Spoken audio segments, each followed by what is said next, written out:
Well, let's get into the papers today. And Mr. Afel Money is former GJ president. He's here. Good morning to you, sir. Thanks for coming. Okay. Were you in Cape Coast for the Afashe? No, please. I was shackled by some domestic issues. Okay. Right then. James Bomfeh Jr., PhD, a CEO of Census and also lecturer at the UPSA. James, good morning. Good morning. That's a strong one. Thank you for having me and pairing me with my senior. I haven't seen him in a while. Okay. But it's good to be set with him. Yeah, the meeting. Yes. Yeah. Ojo is a strong guy. No. Abila. Okay. All right. So let's get into the papers. But before then, like we do always, we'll give you 2 minutes maximum to give us your reflections over the weekend and something that you think Ghanaians should know about. Kojo, exactly a week ago today, we as a nation were sitting on pins and needles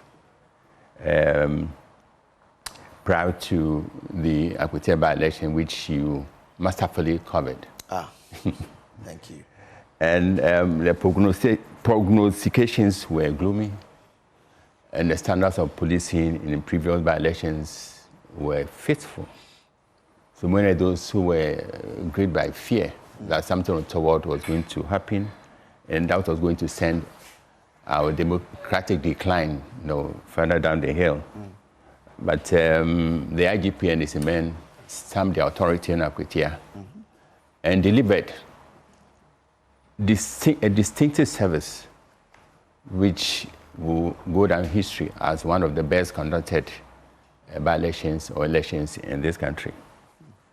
IGP has recommended at certain many forums, but I think we need to resurrect what he did and commend him most profusely once again for halting a democratic decline. By-elections have given us some bad name and indelible stain. And it had also proven to be an insoluble crisis. But thank God, last week we delivered, and the whole nation is now at peace with itself and at peace with the rest of the world. But we need to square what went into the Akwete by-election with the logic of reality.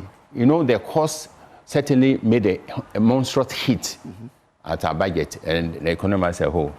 The question is it within the bounds of possibility for the police to spread themselves thin in the case of national election? They cannot pour as many as 5,000 men and women in all the electoral areas. So there's a need for us to take a look, a long and hard look, as how best we can prevent electoral violence and the killing of human beings. It is unacceptable as a nation. As we grow democratically, we should also find ways of minimizing, if not eliminating altogether, violence which characterizes our elections. Okay. Yeah. All right. Thank you very much.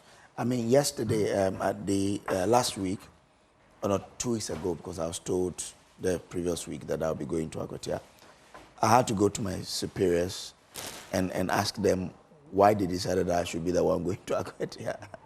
Because really, the whole thing we hear about Akwete by-election, and so I was not too enthused about it. But then, along the line, I said, well, if it has to be done, someone has to do it. Yes. So why not me? Then I braced the odds to get into Akwete.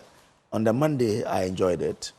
But briefly on the Tuesday morning, when I had a brush with what could happen, I nearly gave in.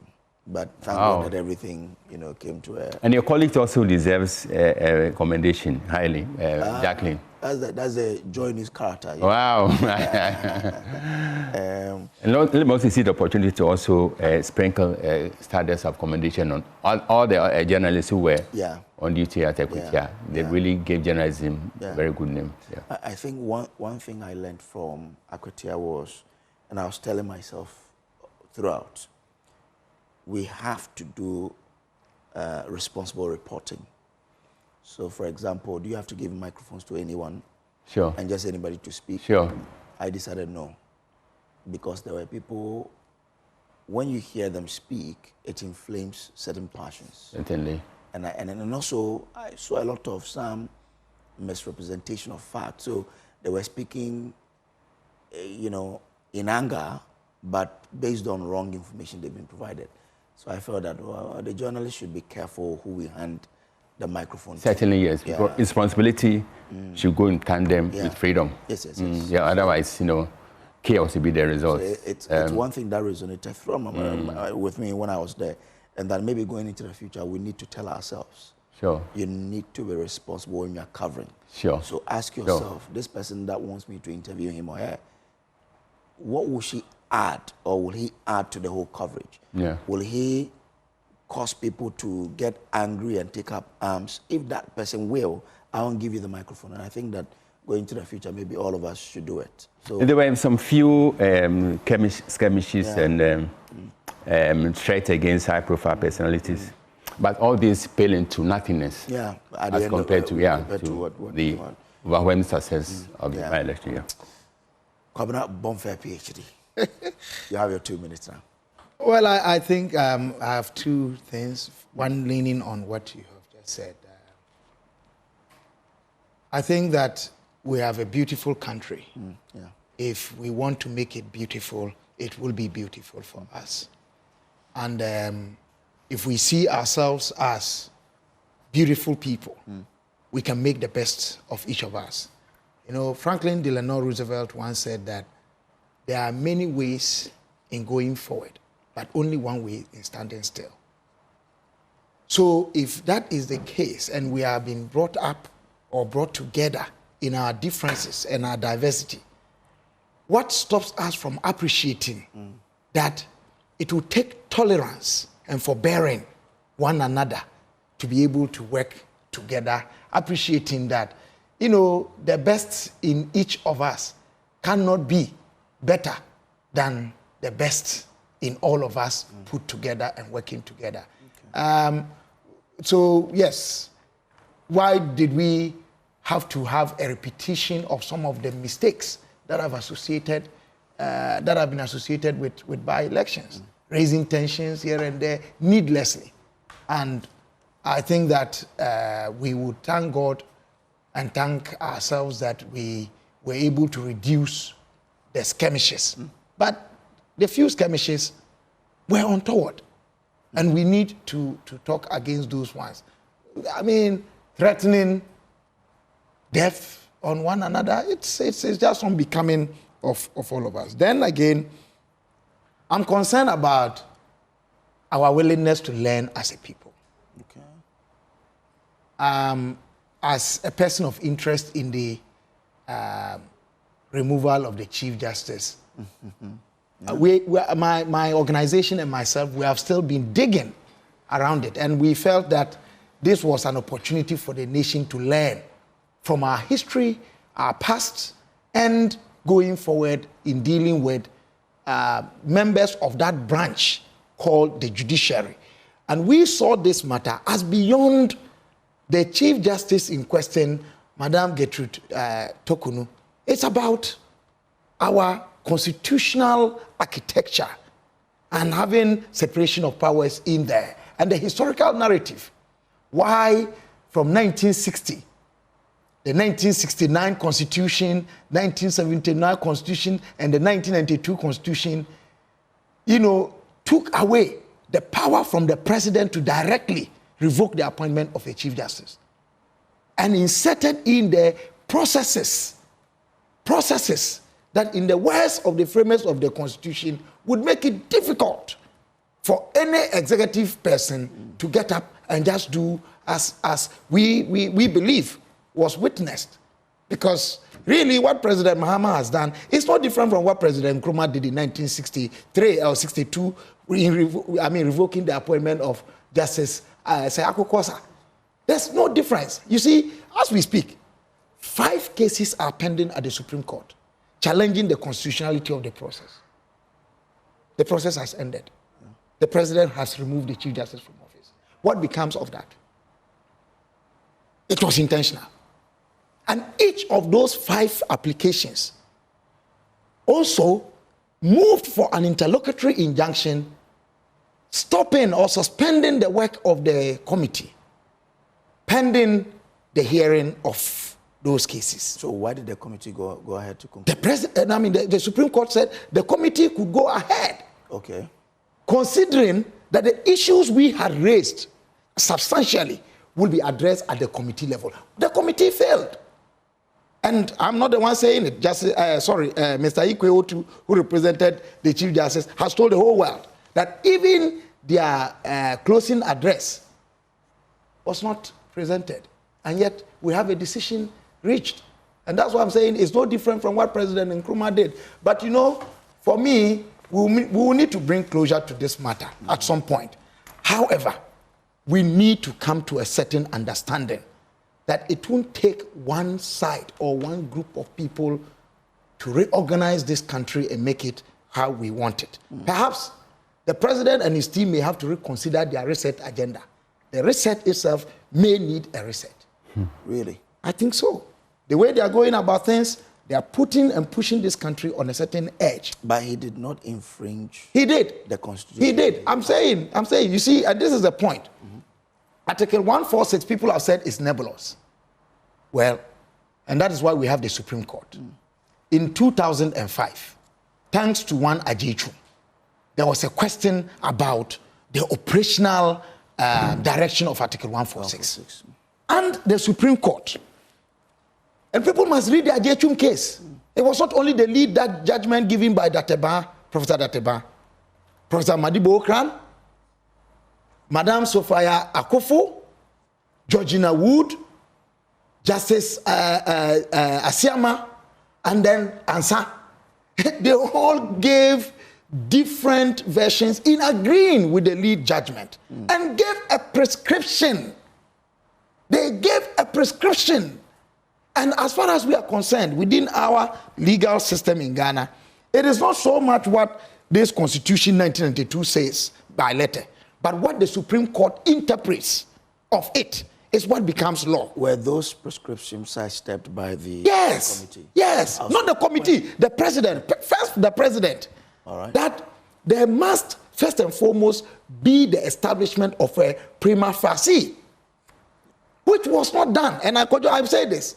People saying that the president said prima facie has been established doesn't mean that the prima facie was indeed established. How are we to tell that it has been established? Good. The person affected was the Chief Justice.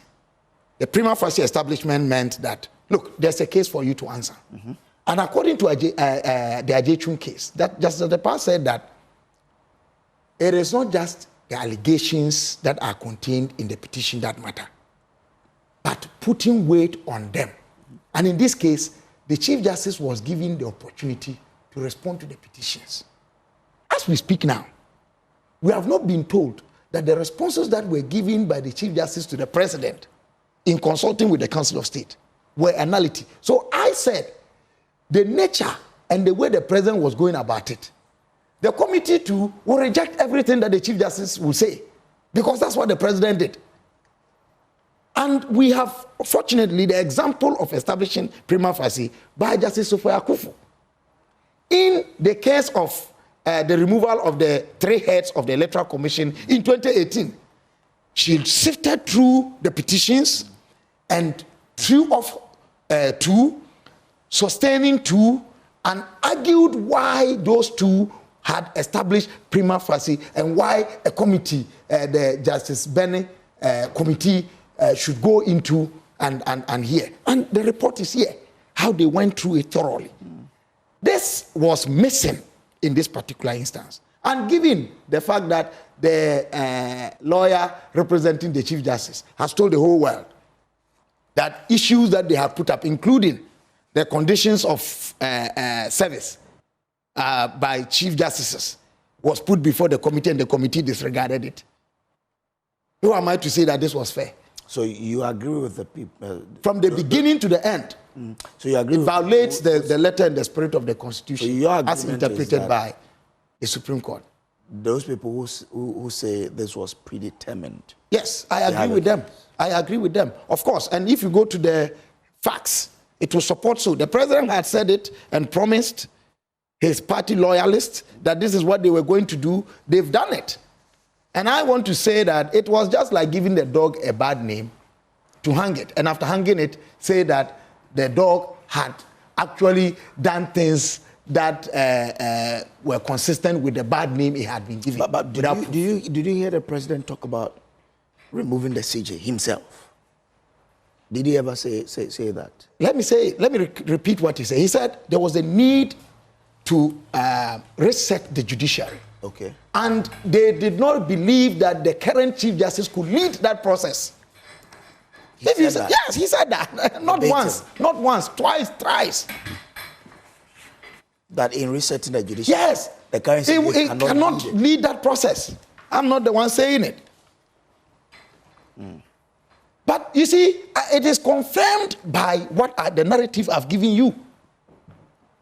As we speak, what becomes of the census case when it is determined that indeed what was the process that was being embarked on was ultra-vires and that it offended the spirit and the letter of the Constitution? What becomes of those cases?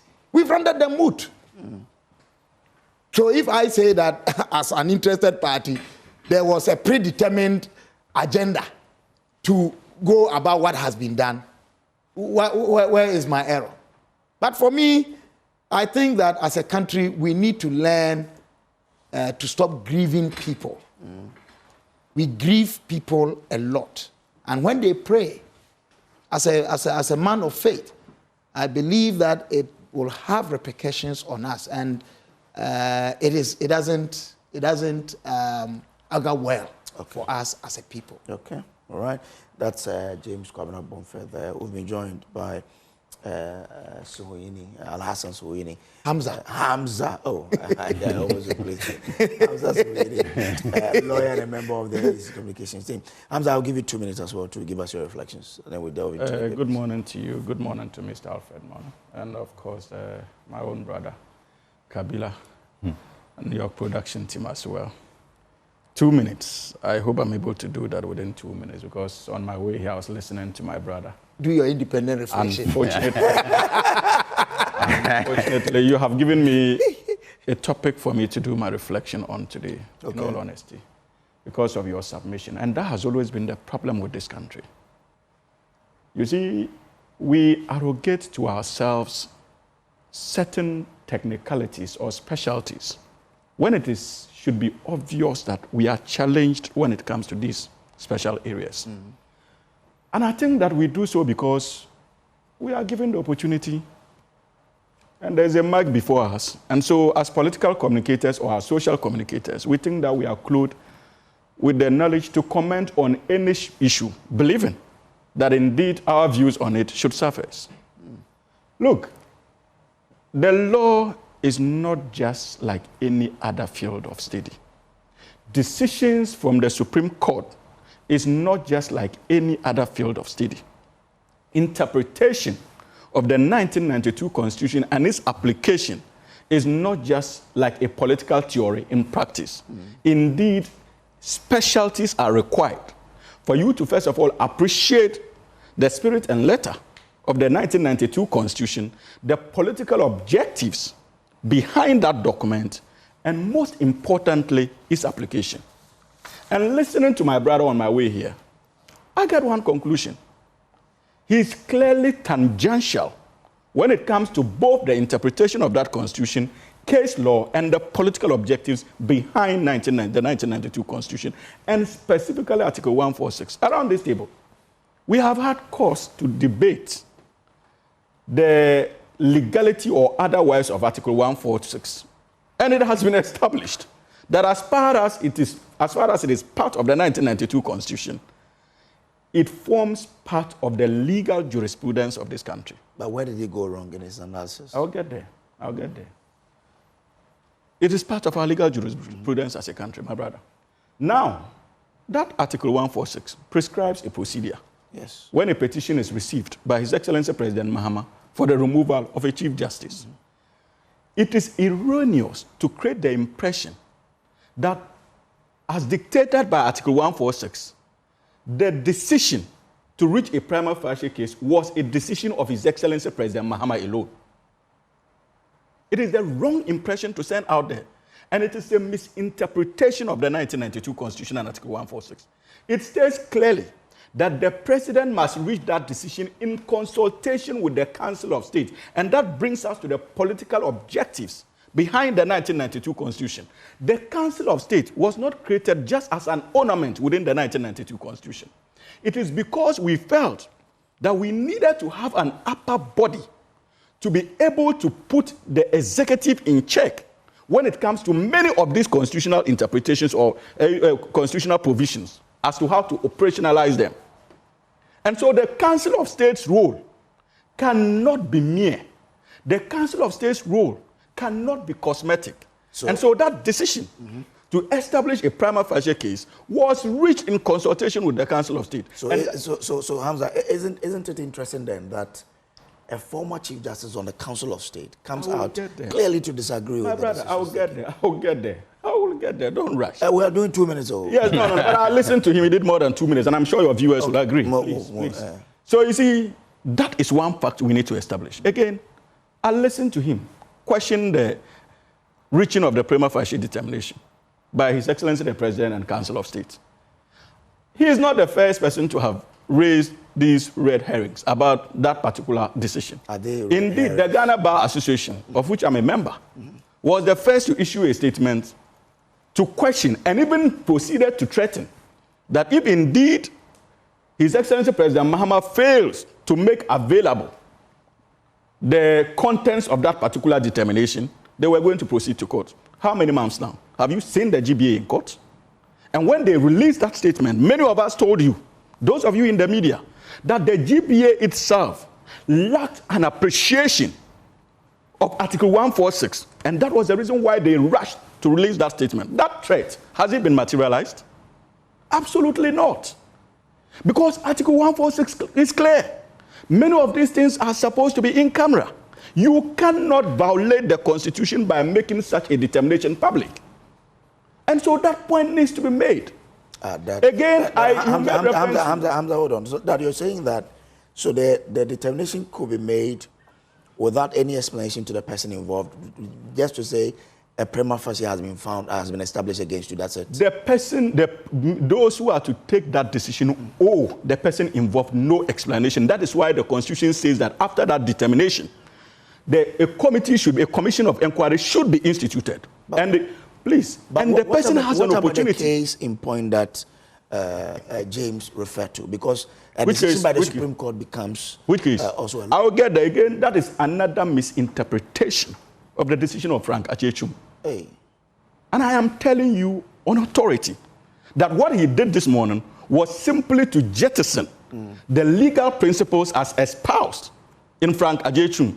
There's a fundamental difference between what we call the ratio descendi of a case and that of obiter dictum. Unfortunately, he has decided to tread, or if you like, to bask in the glory of obiter dictum, thinking that wishes and expectations and recommendations constitute the ratio descendi of a case. Absolutely not. Absolutely not. Frank Achechum was clear. When the prima facie case is determined and no recommendation was made or no directive was given in that case that the prima facie determination should be made public or should be given to anybody, that was not the decision of Frank Achechum. Indeed, Dr. Datiba, who read the lead judgment in that particular decision, was quite clear and proceeded to recommend the composition of the committee that the Council of State should set up and suggested that a lawyer should be part of that particular Council of State, especially when it comes to the determination of the matter as to whether indeed there should be a prima facie case or not. And so Frank Achechum and Article 146 was clearly followed to the latter in this particular case.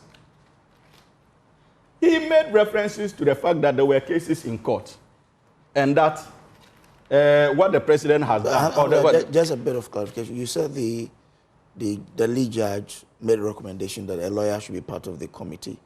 That was to delve into the matter. Is that what you said? He was justifying, he was simply recommending that when it comes to the Council of State, there should be a committee to look into that particular establishment of prima facie case. Oh, so like a subcommittee? A subcommittee, but the recommendation was that a member should be part, a lawyer should be part of it. Yeah. And many of us had argued that it is not for nothing that if you look at the constitution of the Council of State, there's already a retired Supreme Court judge, Chief Justice, as part of it. And so that requirement would have been fulfilled in any way. Okay. And now you see, he made references to the... He made references to the point to the fact that there are cases before before the court, they have filed cases, and so what happened is simply an attempt to sidestep what he calls the processes. Are you kidding me? Is Bomfeh more intelligent? Is that what I said? Please, no, but please. I'll listen to you. I said you render our case moot. Absolutely. That was the objective of the president. No, did I say and rendering a case moot, is it legal or illegal? How is that an illegality? If you are a practitioner of law, how is your actions, especially if it falls within the law, succeeds in rendering a case moot, how is that an illegality? But why wouldn't you allow cases that are associated with a certain case? No, because that run is their not, full course. It is not before, about our because whims. the final judgment. It is not about our whims and caprices. Our constitution has dictated a certain procedure to follow. Yes. You cannot say that the procedure should come to a standstill, especially when the Supreme Court. Remember that the Chief Justice brought an injunction against the process. What was the decision of that Supreme Court? Didn't the Supreme Court tell the whole world that they were unable to stop that process? So what are we talking about? So the cases he's making references to that are pending. How different is it going to be in terms of outcome, especially when it comes to the directive that the Supreme Court would not intervene in the process of Article 146, especially when it comes to the work of the Commission of Inquiry? Because the contents of their work were meant to be in camera.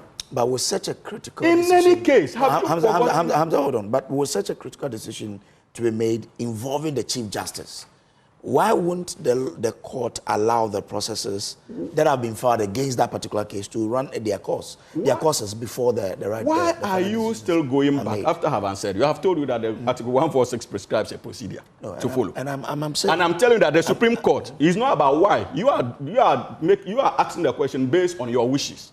The Supreme Court operates based on case law and law. Okay. And the Supreme Court has weighed the facts, and they came to the conclusion that we will not intervene to stop the work of the Commission of Inquiry. So that becomes the law of the land. Their decisions constitute law of this country. Okay. And that is the point I'm making. That is the law, unless, of course, you are not comfortable with the law. Why wouldn't anybody be comfortable with it? Absolutely. So what is the issue? What is the hula baloo about these processes?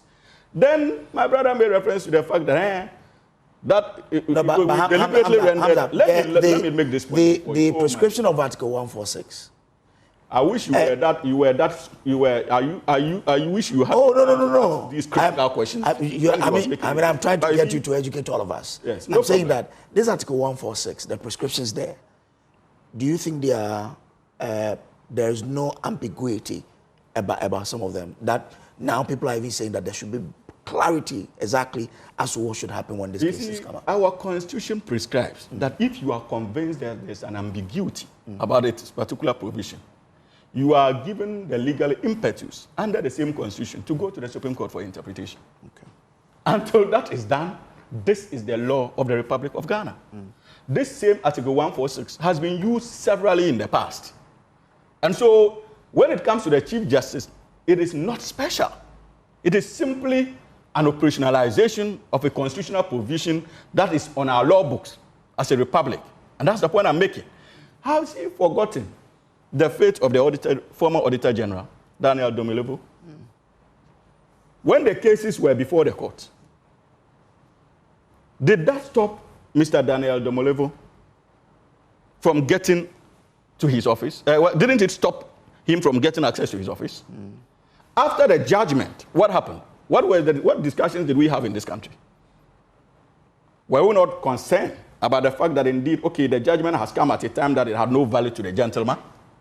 That is how the law works, unfortunately, and it's not just in this country. Any other place. That's why they tell you that the wheels of justice grind slowly. But we eventually get there. That is the kind of system we have decided to practice as a people. And so we must resist this partisan obsession of trying to cloud what was clearly a very respectable process that has eventually led to the removal of the Chief Justice from office with our partisan narratives. We can all have our partisan persuasions. I can understand my brother's sympathies for the New Patriotic Party as a member and also for the said lady. But you see, the point we need to appreciate. Hold on, but I think that you are extrapolating too much. Why is he not a member of the New Patriotic Party? How is Bomfeh a member of the Let him look at me in the face and tell me. Are you not a member of the New Patriotic Party? You have known me to be a member of the NPP. Have you ever known me? And now you are. No, have you ever known? Look at me. Yes, I know. Yes, I know. You've known me to be a member of the NPP. Yes, full-time member of the NPP. Hamza, When? But you see, let me make no. You do this on air. You are doing this on air, Hamza. Because we all you know call me a Bomfeh brother to be a Why am I not being fair? When did you know me to be a member of the NPP? CPP? How do you sit here You to have always say been an operative. In the past, even you were an operative of the NPP in the politics of the CPP. But that's just by the way. We know this. We know ourselves. So don't let us go there. But you see, I take a great exception to that, and I would Exactly. no. Let's be respectful towards one another. Are you going? Let Bomfeh, because Hamza, this is not Hamza, a this fair is one you made. not only unfair, it is disrespectful. Alhassan Suhini won't do this to me. I'm not allowed. And you won't do this. You won't do this to Suhini. No, you won't do this to him. It's not respectful. You won't do this. If he's a member of the NPP, I'll tell him that. No, but what you're doing, you know, in your heart of hearts, in your mind of minds, you think that what you're doing, I'm a member of the NPP. I'm an operative. Even in the CPP, everybody knows that. Let us not. You see, that is the you are just about this party. You started about this country. Okay. You people don't want that. Okay, that's fine. So I'll give you time to respond. You see, I'll give you time to respond. I've not landed. Yeah, I want you to conclude. Conclude in the next minute. You see, and let us be honest with ourselves. Okay. I am waiting to see or read where people are cogently able to demonstrate that indeed, in fulfillment of Article 146, His Excellency President Mahama breached the procedures as laid down in that particular provision. All the legal commentary I've heard on this matter, nobody is able to demonstrate that point. Is it not the same Article 146 that was used by His Excellency President Mahama and then Sophia Akufo, what's the name, former Chief Georgina Wood, to take out Madam Loretta Lamte out of office as Commissioner of Shiraj? Is it not the same Article 146 that was invoked by His Excellency President Nana Addo Dankwa Akufo-Addo and the retired Chief Justice Sophia Akufo to take Madam Charlotte Osei out of office? It's the same Article 146. But that's the difference. You see? Bomfeh says. But that when she brought out her prima facie, she dismissed 2 cases, upheld 2, and gave reasons why those 2 were upheld and those 2 were rejected. But did you see that in this particular case? You see, I am telling you that. Was it given to Charlotte Osei? Yes. It was not. Remember that even a court case was filed in relation to that by one of your hosts. And these are the points we are talking about. And I am telling you that, you see, sometimes we must be careful the way we interpret the laws, and especially when it comes to judgments of the Supreme Court. And I listened to the retired Chief Justice, and again, that's the point I want to end on. She made references to the effect that, as far as she is concerned, the matters involved were not grave enough to warrant the removal of a Chief Justice. Mm-hmm. You see, perhaps people are underrating the significance of the judicial architecture of this country. It is not by accident or just for the beautification of our democratic process that even in military takeovers, that parliament is suspended and the executive suspended, our judiciary in a way still functions. It tells you the pride of place it plays when it comes to justice to the people of this country. And what it means is that that is where anybody who is a citizen of this country will run to for justice, either against acts of the executive or acts of the legislature or any public officer, or even if it has to do with enforcement of private rights against each other. That is the essence of our democratic, the judiciary. And so, issues that may not qualify to take you out of this chair as host should be enough, especially if there's real likelihood of substance in it should be enough to remove the head of the judiciary because of how sensitive that role is. That's why I'm telling you that if there's real likelihood, even in law, it is not for the beautification of grammar that we use real likelihood of an act. So you cannot tell me that the acts or omissions outlined in terms of abuse of the protocols of travel, in terms of abuse of power of transfer given to the Chief Justice, do not constitute grave misconduct that should warrant the removal of a Chief Justice. You can't convince me that. Okay. What else should warrant the removal of a Chief Justice? I'm grateful. Finally, she made references to the fact that the processes were treasonable in nature. Again, that the retired Sophia Akufo, respected, has been part of Supreme Court panels. That indicated that when it comes to the commissions of inquiry, they are allowed to determine their own procedure. And if indeed it was the decision of the committee that a treasonable procedure was appropriate for this particular commission, nothing bars them in law from taking it. And she ought to know that. Thank you very much. But my information shows that indeed the processes were not treasonable. I'm grateful. Let's Bomfeh come in. Bomfeh, I'm going to give you 2 minutes, maximum 2 minutes for you to First, respond. Madam Sophia Akufo did not only say in the Ajechun case that said committees were ad hoc in nature. This is what she said. The committee envisaged by Article 146 is clearly an ad hoc in nature. And it will be extremely detrimental to the nation to hold that it is up to each committee at any given time to map up its own procedures. I seriously doubt that the drafters of our constitution intended any such thing. He's reading old law. I'm not reading old law. I'm reading. Go back and look Justice Derrick case. That is the decision on procedure. Please. The Justice Derrick case, when did it happen? Oh, 20. Allow Bomfeh. I'm quite bad. He's allow Bomfeh. Please allow Bomfeh. It's old law. Please allow Bomfeh. Bomfeh, go on. I told you that you have to be careful about it. Please allow Bomfeh. Bomfeh, go on. Proceed. But you ought to correct him. That is not the let him proceed. Hamza. Regardless, you interjected what we know here, regardless what we come to sit here by privilege to share as knowing, there are others who know better than us watching us. We can only do our submissions in all humility and sincerity. You've said things untrue, unsubstantiated, and you've gone with them. I gave you the opportunity to, withdraw and rectify. Your job is to. I have never been MPP in my life. I have never been. I've held 2 party cards, PNC and then CPP. And in 2020, I seized membership of political party. You are a lawyer and you know what it means to belong to a political party. But that is besides the point. And I would treat you as a kid brother who can offend me, and I don't have to be angry at it. So that's one, I let go. You see, so that is the point.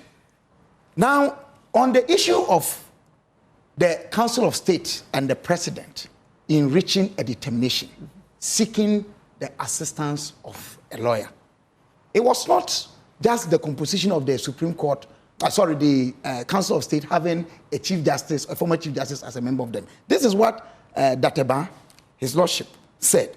He said, it will be prudent for the Council of State to evolve a convention by virtue of which the advice of a reputable independent lawyer is sought as part of the consultative process with the President. I never said here that it was the President who reached the Prima facie. Is that what I said?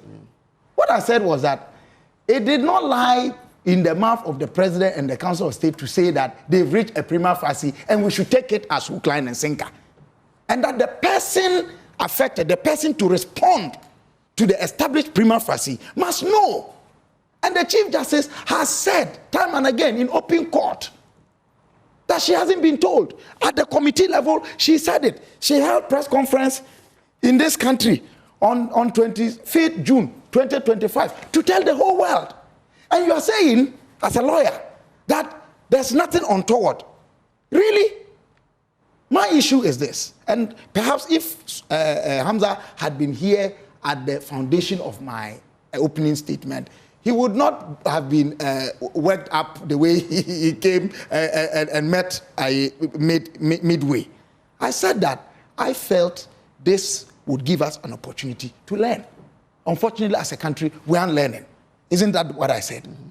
The cases that we are talking about, the Domelevo one, go and check my position then and why I'm taking this position. And let's talk about consistency and go back to what position you took then and what position you are taking today.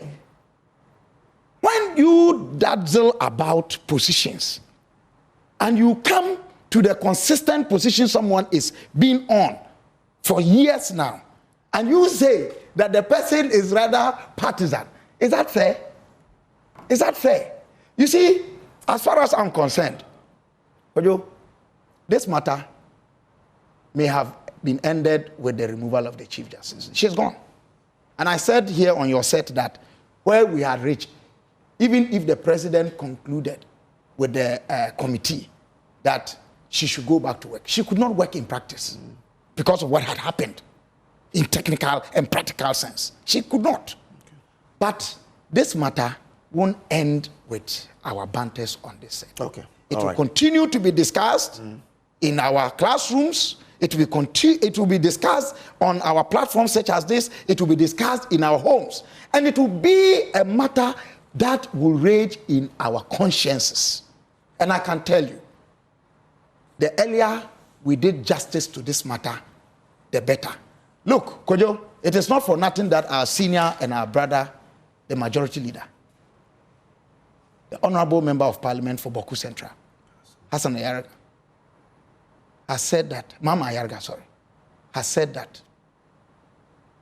he was going to lead or help in introducing a bill to guide Article 146. Okay. I have nothing more useful.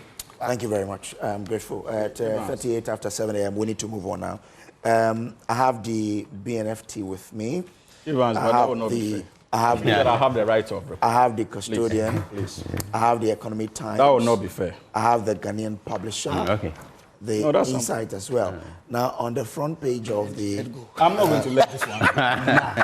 No. You see, because you have to be fair. But he's a chair. Evans, you have to be fair. Well, this is Kojo. Kojo? Hey, Kojo. Look, I can only give you 30 seconds. Yes, I appreciate it. I appreciate it. You see, first of all, my brother ended up confirming the very points I raised. When he made references to the involvement of a lawyer, I made that clear in my initial submission, that in the consultative process, it was recommended that a lawyer should be part. And I said that the Constitution had already made provision for it. And that is why many of us disagreed with the reasoning of Justice Datiba. But that's the law. A former Chief Justice. No, if you go, it does not form part of the actual decision of the case. And that was the point I was making between obiter dictum and the decided ratio of a case. All right. And I made the point that it was a recommendation. Okay. So it is not law. Again, he proceeded to quote old law. What he read out as Sophia Akufo's rendition in the Frank Ajechum case was invariably put aside by the decision in Justice Derry. Remember the Anas case? By the decision in Justice Derry, where it was held that indeed the Commission of Inquiry is clothed with the authority to determine its own procedure. And nobody is saying the essence of the Constitution is the ability for it to grow. Any first-year student of constitutional law tells you, let me end on this note. End for me. Tells you, will tell you that the Constitution is allowed to grow. It's a living organism. So if, as a republic, we feel that there are certain nuances or certain challenges with Article 146 that we need holistically to deal with, nothing bars us from engaging in that discourse. That's why. But that does not mean that an application of Article 146 as it is today is illegal. Thank you. Or something at all. I'm grateful, Hamza. Now, the BNFT, on the front page of the BNFT, says Blue Gold raises $5 million in convertible notes, secures $75 million US, equity line, value-added tax in Ghana. That's a feature there. Now, Star Health Insurance launched, pays 7 million cities health claims, enabled regulatory frameworks in cyber resilience, MTN Group CEO, as Africa's digital growth advances. Now, mining shake-up, AMP, that's Engineers and Planners, takes over Black Volta and Sankofa Growth projects. I'm sure you remember that whole controversy between, exactly. Now we are told that Blackwater has handed over successfully to AMP. Now the long dormant Blackwater and Sankofa Gold project in Ghana's Upper West region are poised for revival after one of West Africa's largest indigenous mining contractors, engineers and planners, AMP, completed the acquisition of the equity in Azuma Resources Ghana Limited and Upwest Resources Ghana Limited. The transaction, finalized with the Registrar of Companies and the Minerals Commission and involving the direct transfer of all issued shares of the Ghanaian beneficial owner, signals a dramatic reshaping of the country's mining landscape. Well, this obviously is good news, Mr. Moni, or not? Certainly, yes. We all followed the controversy over after the signing ceremony between engineers and planners and his partners. We are happy that it now belongs to the past, and engineers and planners, with its track record of delivery, will put a pedal to metal and move into action to create jobs and add value to our economy. Yeah. According to the paper, for nearly 2 decades, Blackwater and Sankofa Gold concessions have promised much but delivered little. Capital constraints, shifting investor priorities, and drawn-out legal disputes left the project stalled, frustrating communities and depriving Ghana of revenues. So, I mean, what's our level of trust that once EMP has taken over, these constraints will be a matter of the past? But what happened in the past reinforces the point that the homework was not done properly. There were certain gray areas. Full agreement was not reached, and we are inclined to believe that they rushed into the public glare to sign the documents which ought to signal the beginning of work. But now that they've gone back to the drawing board, now that both sides have agreed, let's pray and hope that engineers and planners will deliver and Ghana will prosper. Okay. Hamza? How must we progress from here to ensure that the country derives the maximum benefit of these resources? I think that from day one, His Excellency President Mahama has been quite clear in terms of his agenda to ensure that local Ghanaian companies are empowered when it comes to our extractive industry, not just in the mining sector alone. And what is happening clearly is in tandem with that particular dream and objective. And this is what we've been pushing for as a republic for decades now. And so the question should not be what needs to be done now, because the legal architecture is in place. The political will clearly has been demonstrated by His Excellency President Mahama. It is now left onto us to ensure that we create the enabling environment. And when I make reference to the enabling environment, I'm being specific, a financial environment to be able to empower local businesses to venture into many of these sectors.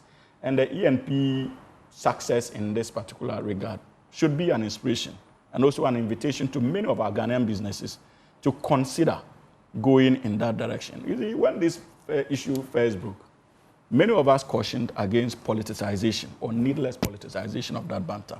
Because those of us who are familiar with how international relations work, especially when it comes to even the commerce industry, it was clear that it was a corporate tussle for control. And unfortunately, one happens to be politically exposed.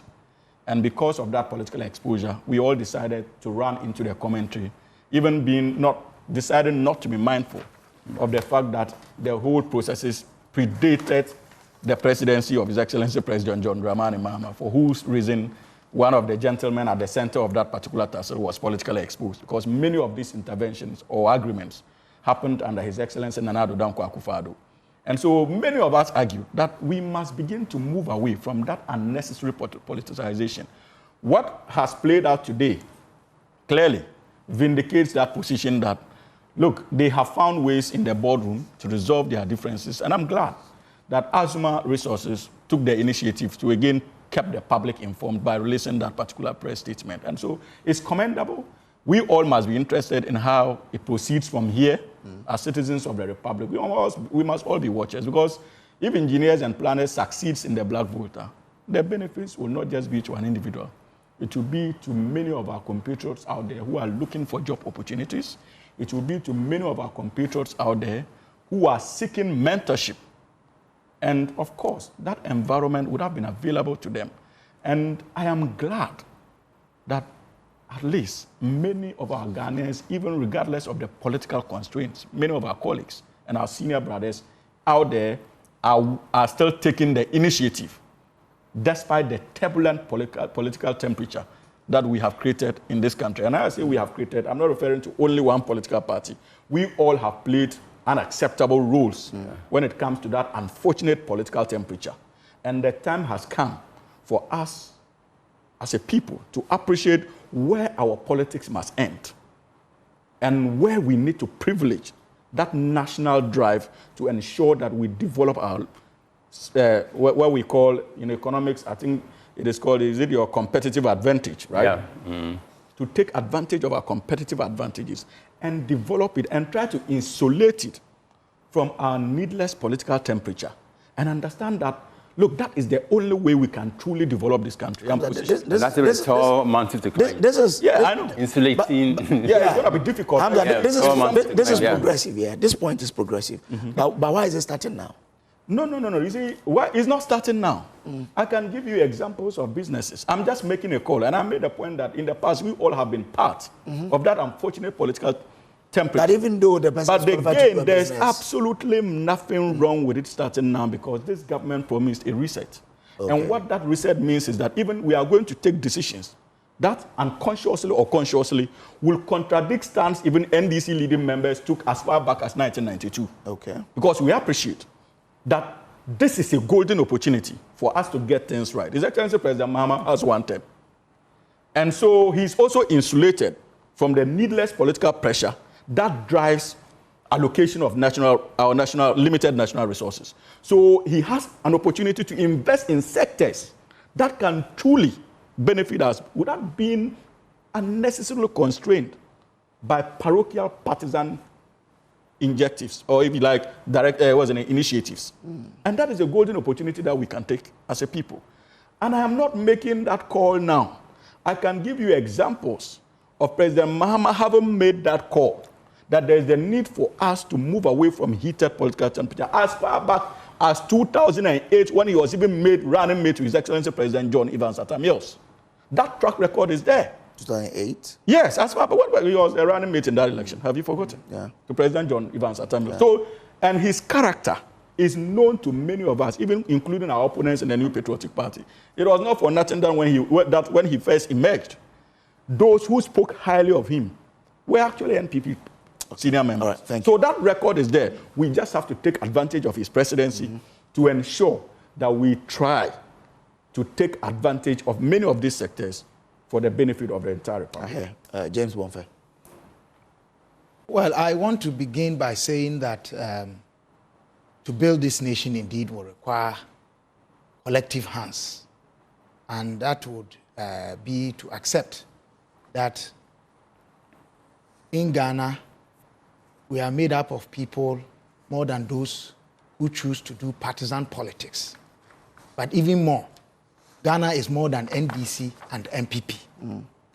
The fact also is that there are a majority of Ghanaians who have decided not to be involved in partisan processes. Majority, if you look at the statistics that anybody can show. So that in our conversations, we need to be able to look beyond our partisan enclaves. That becomes a bit of a limitation to a broader conversation. For me, this natural resource conversation must point us to the key injustices in the area of ownership, which has had a lot of the underlying reasons for many of the problems that we see. Illegal mining, excesses, and so on and so forth.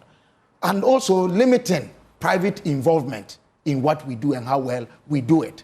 And how sometimes we break or breach the laws in doing that. And I want to start with the issue of ownership of our mineral resources.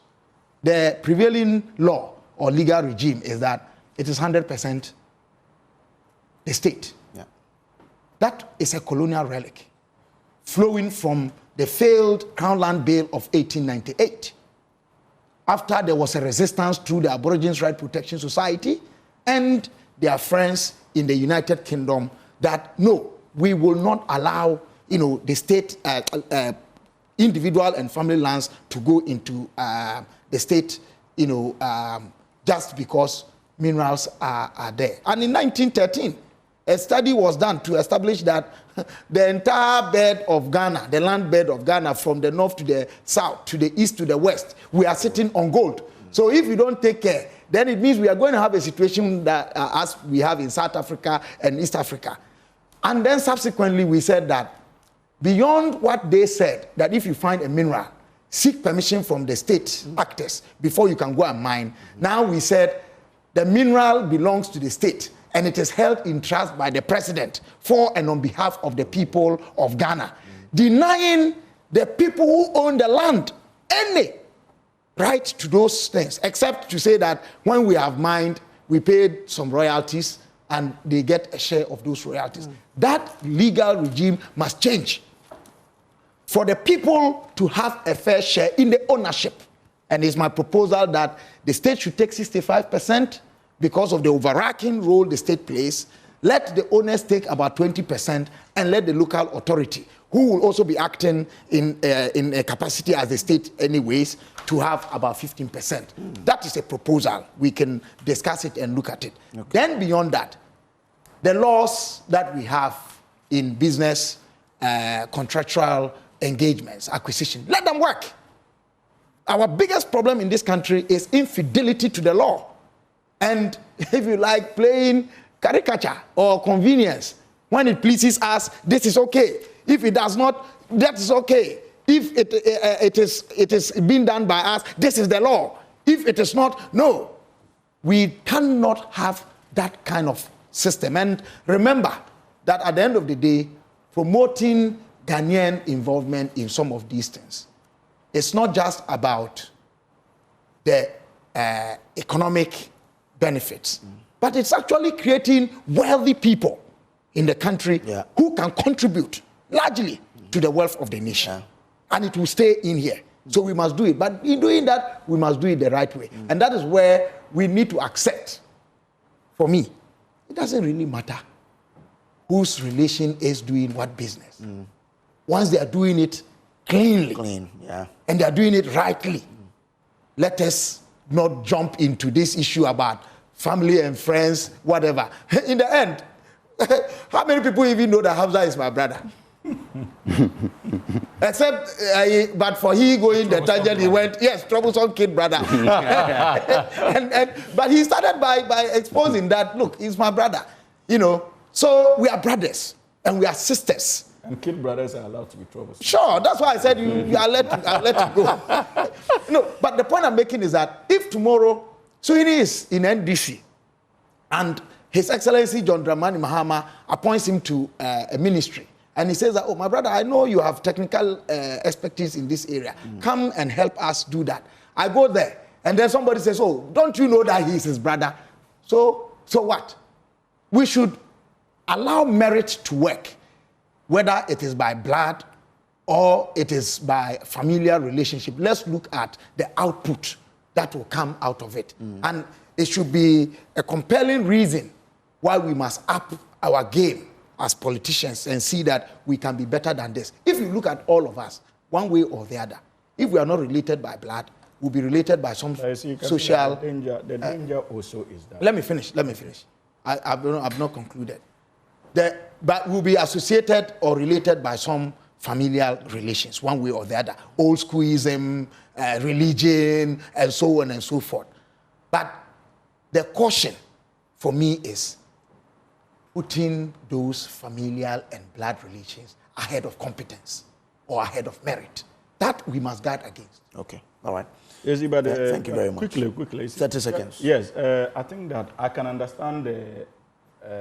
Don't try to understand what I have not said. I can understand your admonition, you see, but the point also is that we are building a republic. And we must also be mindful of the issues of conflict of interest. Right.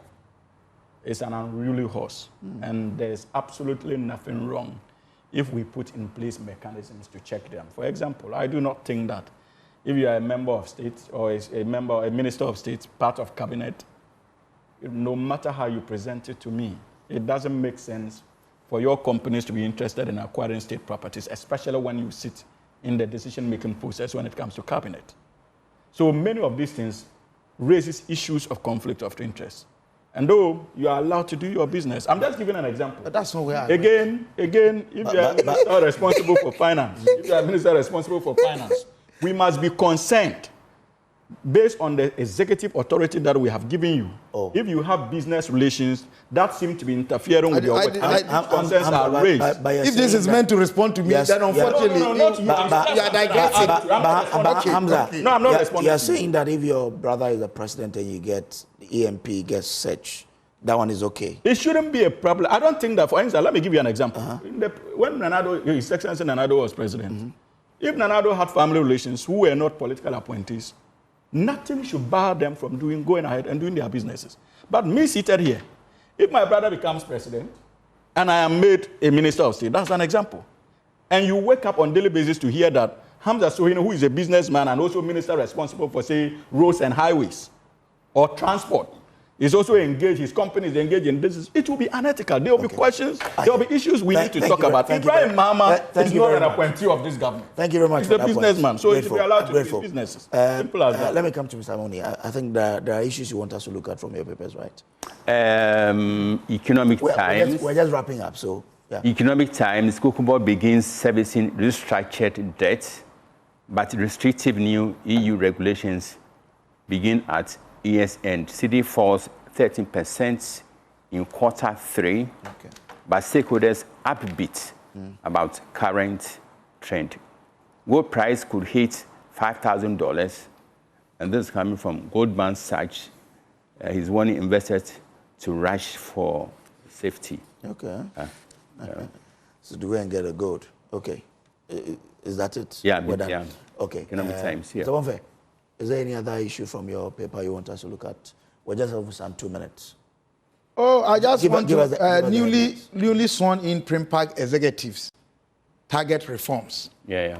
And maybe what I just want to say is that for the role that we play in our country at this stage in our developmental process, the media is very critical. And it reminds me of something Osajifu Dr. Nkrumah said at the founding of the Ghana Journalists School. Okay. No, the school. GIJ. You know, he said that the power of the media to do good is great, but the power of the media to do ill is even greater and immense. And it is important that our media is ideologically in tune with the focus of the country. Okay. If the reset that they promise, which requires a reset, is anything to go by, then we, the media, those of us who get the privilege and the opportunity to come on air, See the MPP must. they promised the Thank you very much. But I also have the editing the MPP side is talking. I'm grateful. I'm grateful. Let's move on. Now, the custodian says, don't politicize ethnic conflict. In Team for Your Cautions amid Binyiri crisis. Serene Insurance CEO grabs prestigious award. Professor Alidu to become Tamale Central MP. And I cannot say so. And Ghana blacklisted from US aid program amid diplomatic row. So that's it there. Let me just do this particular message from a viewer of ours watching us from Takrady. He says, the manner in which the Chief Justice was removed will likely be regarded as a significant stain on our country's judicial and political history. Again, it was very condescending of Hamza to have described Dr. Bomfeh in the manner in which he did. The whole thing was viciously staged and perfectly executed. On the black voter and EMP issue, I congratulate Ibrahim Mahama and say to the NDC and President Mahama that Akufo-Addo deserves an unqualified apology for being accused of state capture. Amazing convictions. Mancha Bruce, the second there, is a professor at at TTU there. Okay. Yeah, that is comment there. I know him. You know Mancha Bruce. Okay. All right then. So thank you very much, gentlemen, for joining us here. But would you blast us are playing? Oh yes. Unfortunately, Black Stars, Yeah, so the whole nation should support them in prayers, and those who can prove to the stadium, please do so.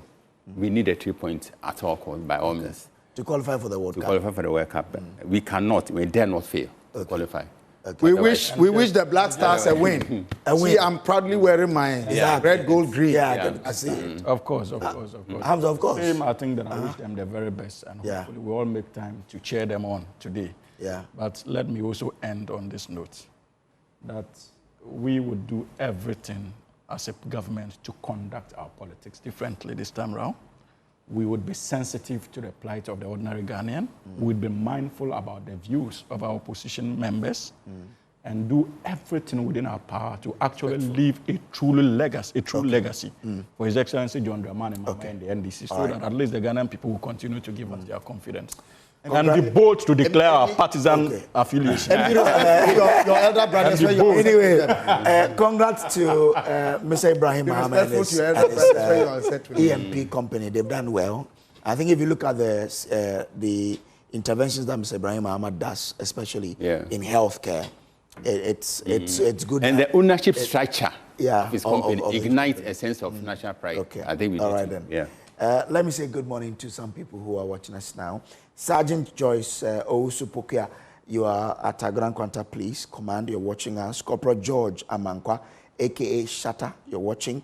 Corporal Edmund Achu, also known as Star Boy. Corporal Stephen Ayaba. Also Corporal James Sapong.